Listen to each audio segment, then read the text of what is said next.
விஜய் சேதுபதி அண்ணன் இருக்காப்புலைல, நான் இனிமே வில்லனா நடிக்க மாட்டேன் அப்படின்னு சொல்லிட்டு குழந்தைத்தனமா அடம் பிடிக்கிறாரு. என்னடா இவரு இப்படி அடம் பிடிக்கிறாருன்னு சொல்லிட்டு அவர போய் நம்ம சர்ச் பண்ணி பார்த்தோம்னு சொன்னா, அவர் படிச்ச படம் லிஸ்ட் எடுத்து பார்த்தோம்னு சொன்னா, அவர் எங்க ஹீரோவா நடிச்சு எந்த படம் ஓரளவுக்கு நல்லா ஓடியிருக்குன்னு சொல்லிட்டு நம்ம ஒரு கணக்கெடுத்து வச்சிருக்கோம். அத பார்ப்போம். மொத படம் பார்த்தீங்கன்னா, நம்ம பீஸா ஆசையா தும்போம்ல, அந்த படங்க. இருட்டுல நல்லா வளச்சு, வளச்சு ஒரு லைட்ட வச்சு படத்த வச்சு கார்த்திக் சுப்புராஜ் நல்ல படமா எடுத்தாப்புல. அந்த படம் ஓரளவுக்கு பார்க்குற மாரி இருந்துச்சு. அந்த படம் தான் பெருசா அவருக்கு ஓடிச்சுங்க.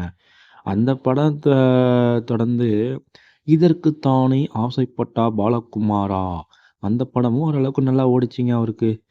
அதுக்கப்புறம் பார்த்தீங்கன்னா, ஆ திருடன் போலீஸ்ல நல்லா ஓரளவுக்கு ஓடிச்சு. அதுக்கப்புறம் சேதுபதி. சேதுபதியில போலீஸ்ல நடிச்சாப்புல ஓரளவுக்கு ஓடிச்சு. நானும் ரவுடி தான் அப்படிங்கிற மாரி ஒரு படம் நடிச்சாப்புல. அதுவும் ஓரளவுக்கு ஓடிச்சு. தர்மதுரை நல்ல படம். அது நல்லா ஓடிச்சு. இதுலேருந்து நான் என்ன சொல்ல வரேன்னா, நம்ம விஜய் சேதுபதி அண்ணா வந்து கூட்டணி சேர்ந்தா மட்டும் தாங்க நல்ல படமா அவருக்கு ஓடுது. கூட்டணி இல்லாம தனியா நடிச்சேன்னு சொன்னா, ஓரளவுக்கு தான் ஹிட் குடுக்குது. கூட்டணி சேர்ந்த படம்லாம் லிஸ்ட் சொல்றேன் பாருங்க. இரவி நல்லா ஓரளவுக்கு நல்லா ஓடுச்சுங்க.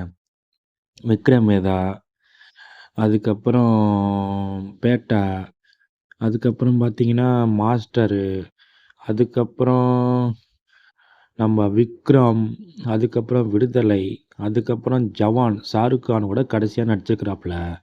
இந்த மாரி சின்ன புள்ளத்தனமா நீங்கலாம் வந்து அடம் பிடிக்கக்கூடாது விஜய் சேதுபதி அண்ணா.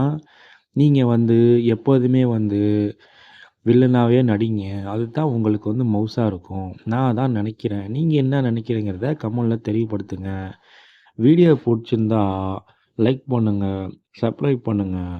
நம்ம சேனலுக்கு இப்ப தான் புதுசா வரீங்கன்னா, வீடியோ பார்த்துட்டு லைக் பண்ணிக்கங்க, சப்ஸ்கிரைப் பண்ணிக்கங்க. அப்பத்தான் நம்ம உடனே வீடியோ போட முடியும். தேங்க் யூ ஃபார் வாட்சிங்.